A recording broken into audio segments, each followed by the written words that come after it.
What's up, guys? Hope you guys are having a great day today.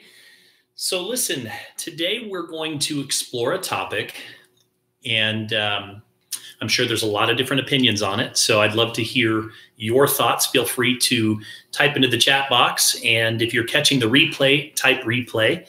And if you get value out of today's session, then of course, I would appreciate it if you click the share button for us and share this out there in the YouTube land and out there on social media. So for those of you that don't know me, my name is Travis Flaherty, and I have been a network marketing professional now for 14 years.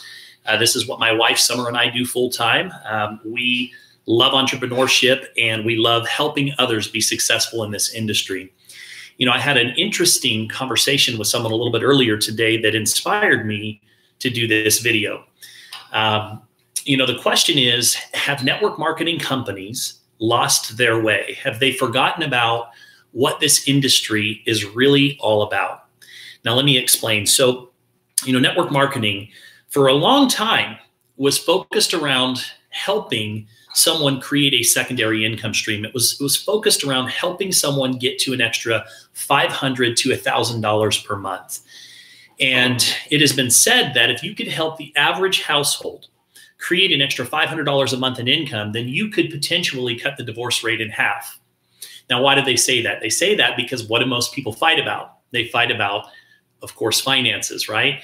Most people today are living one, maybe two paychecks away from the brink of disaster. You take, for example, what's happening right now with just this government shutdown, and there's a number of wonderful people that they're out there right now and they're not getting paid and they're struggling. And, I pray for those individuals. It's even more of a reason why you need to take control of your future and your financial circumstances. Right now is the best time on the planet to be able to create an additional revenue stream, a secondary, a third or fourth revenue stream for you and your family. The statistics recently came out and they said that 35%, get this, 35% of Americans now have some type of a side gig, side hustle, side business that they're working on to create an additional revenue stream for their family. And by the year 2020, that number will grow to 41% of Americans are taking control of their financial future. And they're doing that through home-based businesses. Social media has opened things up and changed even the network marketing profession in so many different ways. When I first got started, gosh, we were in different homes almost every night of the week. And on the weekends, we were in hotel lobbies and we were doing different cities and states all the time. And that's just what it took to go out and build the business. And today, I don't leave my home, you guys. I know that home parties are still a part of, this business, and a lot of people do those. I'm going to be honest with you. I told the current company that I'm a part of that if my feet have to touch someone's living room carpet to build this business, then I'm out. I don't want to do home parties. I build this business for my family, not at the expense of my family. And I look at the lifestyles of some networkers that are successful in this industry, and, they're on the road every single night of the week, and, bless them. And I wish them nothing but success, but I'll be straight with you guys. That's not what I'm after. I love the idea of being able to wake up when I'm done sleeping, taking my kids to school in the morning. I'm home when they got home from school. A couple of them just got home from school right now. And, I'm not against traveling. And I think that there is a time and a place to travel to a destination event, but I do that when I choose to do that. I don't do it because I have to do that. Social media and platforms like YouTube and Zoom and other platforms have made it so easy to be able to cover much more ground. And, I've met a lot of network marketers over the years that have made good money, but they've also spent that money because they had to go out and support their business and travel. And I've been one of them. I've been in that situation where, you're making just enough money to get by, and then you have to make that difficult decision.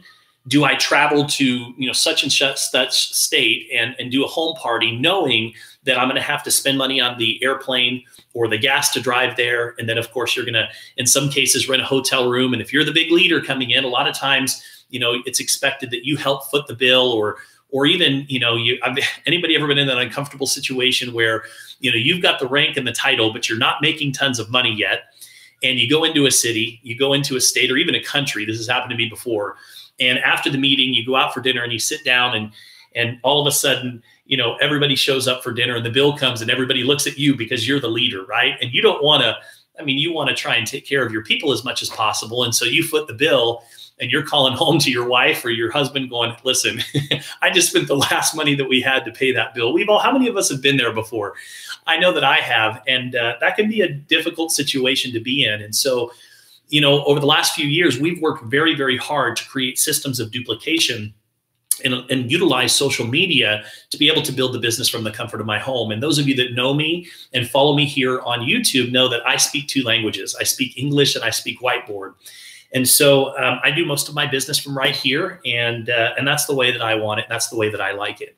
So it's never been easier for the average person to be able to create a secondary income. In fact, I wouldn't even call it a home-based business anymore. I'd call it a phone-based business, because as long as you've got a smartphone, you know, we've had plenty of friends and colleagues that have built their businesses while waiting in line at school. I had a friend of mine that said, look, you know, I had 20, 30 minutes before my kid came out of school, and, you know, following your texting system, we utilized that. And I was able to put several people in process, you know, another sitting at soccer practice or baseball practice. And so it's never been easier to create a secondary income stream. And, you know, I've traveled the world teaching wealth principles. And one of the core wealth principles is that you need to develop some type of a residual income stream, right? Linear income is when you go to work, you get paid. When you're not at work, you don't get paid.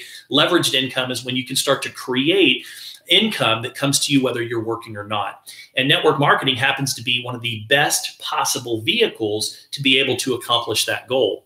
So why do I say that some network marketing companies may have lost their way? So for years, the industry was built on helping the average person create a secondary income stream, helping them quickly and easily get to $500 to $1,000 a month.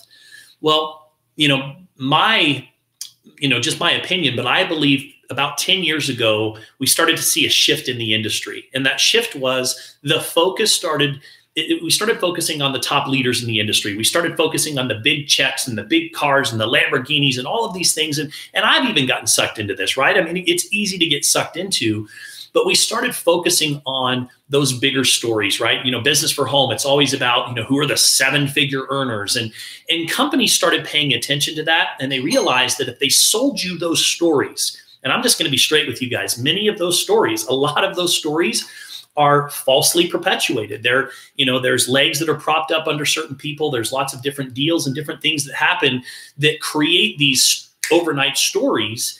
And in some cases, we buy into those stories. And what does that do? It creates hype. And hype, just so you know, is just a substitute for lack of substance.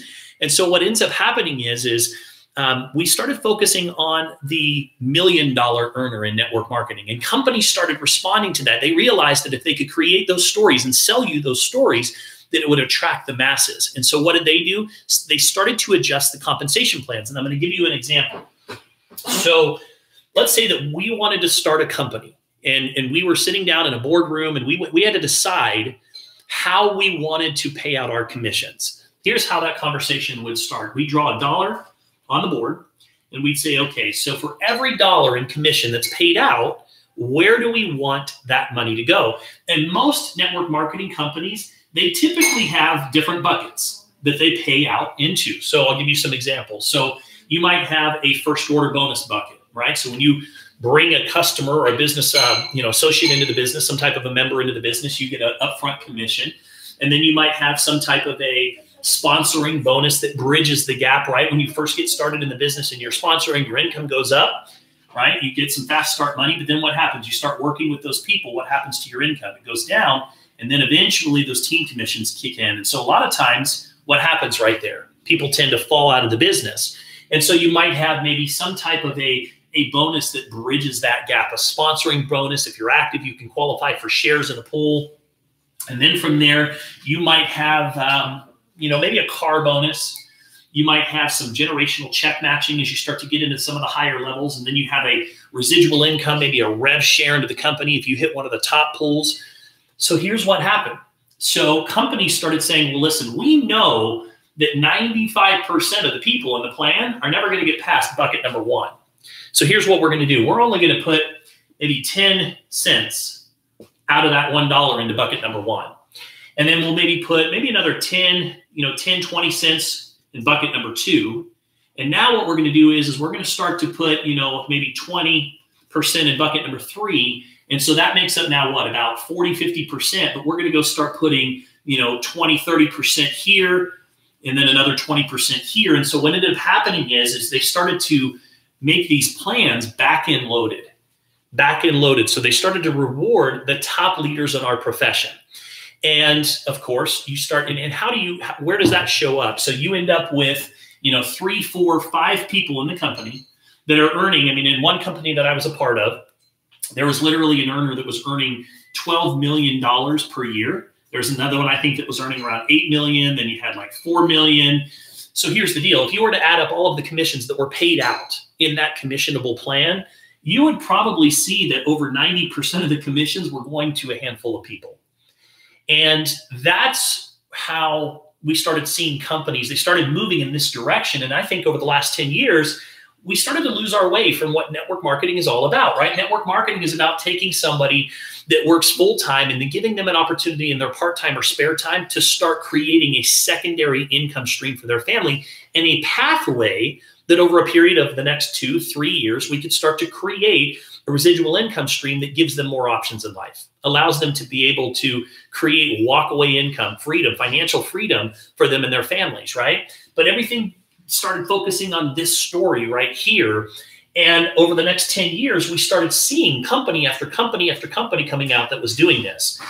I'm very happy to report that right around 2016, there was a study that was actually done in the network marketing industry. And basically what they did is they looked at a third-party company, looked at, I think it was over 100 different companies in the network marketing industry. And what they looked at was the performance of the compensation plan, the retention of the compensation plan, the longevity of the company. They looked at a number of different variables. And the results came back and they basically said that out of all the different comp plans that were out there, the comp plans that essentially focused on teaching their distributors to focus on their first 3 levels did extremely well. They said that the average network marketer had a very difficult time focusing beyond those first 3 levels. So if the comp plan really focused on keeping the volume, let's say high and tight, and driving these first 3 levels and teaching them to build a solid foundation, that the retention not only was much higher, but the longevity was there in the company. And essentially you started to create a much more, a much easier path to be able to get to that $500 to $1,000 a month, right? Building wider versus building deeper. A lot of times, let's just take a binary, for example. So a binary, typically, if we really analyzed a binary, and by the way, there's no perfect compensation plan, just so you guys know, but if we analyzed a binary, what you're going to end up finding is you're going to end up finding binary has 2 legs. You're going to end up finding a leader with a big check, and then you have a bunch of zeros. And then you have a leader with a big check and a bunch of zeros. Why is that? Because the majority of the people that are coming in are going to put in 2 or 3 people. They're going to end up with 1 leg that's creating volume. So they're not going to get paid, because in a binary, you typically get paid on the lesser leg, and that volume rolls up to the leader. The leader captures that check. So what's the ultimate result?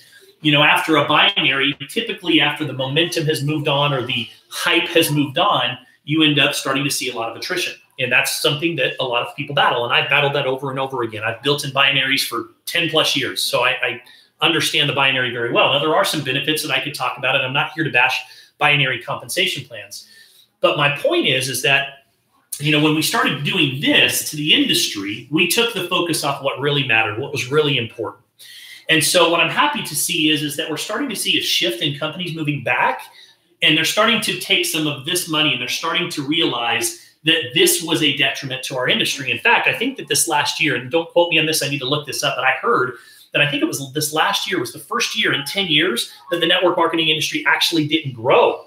That it actually was for the first time ever, we had less people come into the industry. And it's been an industry, I mean, it's $180+ billion a year industry, but this was one of the last years or first years that we didn't see the industry grow. And I personally believe that a lot of it has to do with this. It has to do with the back end loading. It has to do with the hype. Hype is just a substitute for lack of substance. Bottom line, that's all it is. And so, what I look for in a comp plan, and by the way, just so you know, again, I've been in the industry 14 years and I've made a lot of mistakes, and everything that I've talked to you about, I've been a part of different companies like this. And so I've been through it. I've watched them. I've struggled with attrition issues. And ultimately where I've arrived is that if you want longevity, you have to be in a plan that can clearly illustrate how the little person, we're not talking about, you see, these companies, they focused on the 10 percenters. You know, the 10 percenters are the people that come into the industry or come into the company that already have credibility. They already have a team from another company. You know, maybe they're a doctor or an attorney and they can pick up the phone and call a handful of friends and say, listen, I'm launching a new business. You're doing this with me. Give me your credit card. But the majority of the people that come into network marketing, they don't have that same credibility. They don't have that same influence. So when we took the emphasis off of them, I believe that's when the industry started struggling. And what do we see? We just started trying to recruit from other companies. And then we started seeing a lot of people bouncing around in the industry. And for the first time ever, less newer people came into the industry. So, you know, when you start focusing here again, what happens is you create retention, right? Because if I can help somebody get to $500 to $1,000 a month pretty quickly, what I'm doing is I'm creating a success story. What I'm creating is I'm building belief. I'm building confidence in that distributor. That confidence eventually leads to competence. And so, you know, in the last couple of years, I've seen a few companies go enough is enough. You know, we're not going with this traditional, comp plan that's been out there. And so they started to put more money back into the front end of the compensation plans. And these are the companies that I have a lot of respect for. One of the main reasons we joined the company that we're a part of today is because they've created a very simple way for the average person to be able to get to $500 to $1,000 a month. And I'm not going to go into my comp plan, and this is not a pitch on my particular company. There's other companies that have done the same thing. But the key here is if you analyze different comp plans, there's no question in my mind, again, just my opinion, some other experts might disagree with me. In my opinion, a unilevel style compensation plan creates the ability for the 90 percenter to be able to get to that $500 a month and retain it. And here's why. Because if the average person goes and sponsors, let's just say 2 or 3 people, right? And only one of them actually takes off and starts to build a team. In a binary, you end up with one leg and you don't make any money. But in a unilevel, you still have an opportunity to be able to capture that volume, which essentially gets you into that $500 to $1,000 a month range pretty quickly. Now, some of the disadvantages of a unilevel, the old school unilevels was, well, look, if I could only get paid down through 8 levels and somebody comes in down on my 9th level and they build a massive business, I'm not going to make any money on that person, right? So you essentially have almost kind of a breakaway scenario. But some of the newer style compensation plans that are coming out that are starting to put more of the money back into the front end part of the plan, not only allow you to get here much faster, but what's really cool is they've got some generational check matching components that allow you to start to still pick up the depth into the plan as well. And so in these plans, you might not see a 15 million, 2 or 3 people earning $10 million a year, but these plans still have, $100,000 to $200,000 a month earners in these companies. So you can still go earn a 7-figure income, but you're going to see a lot more money here. And I believe that that truly is what our industry and our profession is about. So, while and again, think about it. We can go a little bit later, a little bit deeper. We can keep pulling back the layers here, right? So when we're focusing on the big money and the fancy cars and all these giant checks, you want to know the number one reason that people leave network marketing? The number one reason people leave is because the expectations were too high. We set false expectations for somebody coming into the door. We tell people on the front end, oh, it's easy. It's easy to build this business. Look, we got people earning $12 million a month here. He did that in 2 years. Yeah, right. And you know what? He used to be a janitor and blah, blah, blah, blah, right? We create this facade that this is an easy business. I'm going to tell you right now, this is not an easy business. What business do you know that's easy? My landscapers that were just here, they own their own business. And you know what? I'm sure their business is really, really hard. I have a friend that lives up the road who's a dentist. His business is really hard too. Every business owner that I know is hard. Network marketing is not an easy business. And so when we start setting that false expectation, when we start building all these BS stories that aren't real and selling them on stage to artificially prop up our company and pretend that we have momentum, that's what hurts the profession. That's what hurts the profession. And so when we get the focus back here on taking a single mother who, maybe is working 2 jobs and show her how, with the power of social media And with the right messaging and the right product, she can go out and she can start referring people to that company, celebrating the product that they're offering and the results of those products. What happens, and she can get to $500 to $1,000 a month, and she can now quit that second job. That's what this business is about. You know, that person that has a son or daughter that's getting ready to go to college, and they got to figure out how they can pony up for extra money. I know what that feels like, to come up with some extra money. Or, you know, the couple that's approaching retirement and they don't have any money in retirement. You know, that makes up a large majority of America. Or, you know, I could go on and on and on, but you get the picture. The idea is, look, let me show you how in the first year we can help you to go make an extra $15,000 a year. You know, you work really hard, $30,000 a year. And yes, are there stories of people that make more money than that? Yes, there are. But typically, there are other circumstances there. There's credibility there. There's a history. There's, you know, and then there's some people that are just, look, they get it. They come into the door and they've got the talent, the skills. And usually they learn those skills. They put in the time somewhere else to develop those skills that serve them well in this industry. Maybe they were a previous recruiter, really good salesperson, whatever the case might be. But if we can show somebody how to get here and then build a pathway over the next 2-3 years to be able to create financial freedom, that's what this industry is about. And the compensation plans have to support that. So in my opinion, I believe that, you know, somewhere around 2003, 4, 5, somewhere in there, right around the juice blend cycle. For those of you that don't know what that is, that was when, you know, all the juices were coming out, right? The Monavis, the Zrees, the Zijas, the Nonis. Nothing against any of those companies. I'm just saying that during that era, there was a whole lot of juice companies that came out. And there was also a big shift over to the binary, because for the first time, all these people that were building these older companies, right? The Amways, the Malalukas, and a lot of these older companies that had unilevels that were pretty limited in depth, all of a sudden saw an opportunity to be able to pick up all of this depth in these binaries, and it was fast, right? Because you could say, listen, you got to get positioned now because I'm talking to Joe, and Joe's either going to be above you or below you. Which would you prefer? And, you know, listen, I'm going to build one leg for you. And that's where all of the promises started. And then we started to see the shifting of the compensation plans, moving to the back end. The focus went on to the big stories and all of those things. And look, there's nothing wrong with a success story, and you shouldn't feel guilty about being successful. But what I'm saying is the emphasis on network marketing was always here. And I think that we've come back to this. And I like companies that focus on this, because now, having matured in this industry and having made a lot of mistakes, some of you might go, well, Travis, you were in a company. You're right. I'm guilty. I mean, I've been through all of this.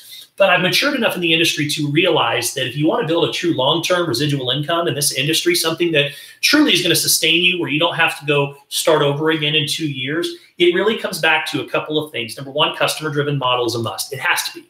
Residual income is a function of consumption. What do I mean by that? If your opportunity was taken out, would people still order your products? Period. There's some companies that are out there right now that are doing really, really well. They're breaking ranks, but it's not about the product. It's about those stories. And you know what? Historically, if you go back over the last 10 plus years, those companies have done real well for 3, 4, 5 years, and then they fall apart. So for me, it's got to be a customer-driven model. It's got to have a very clear path and an easy way for a person to get here.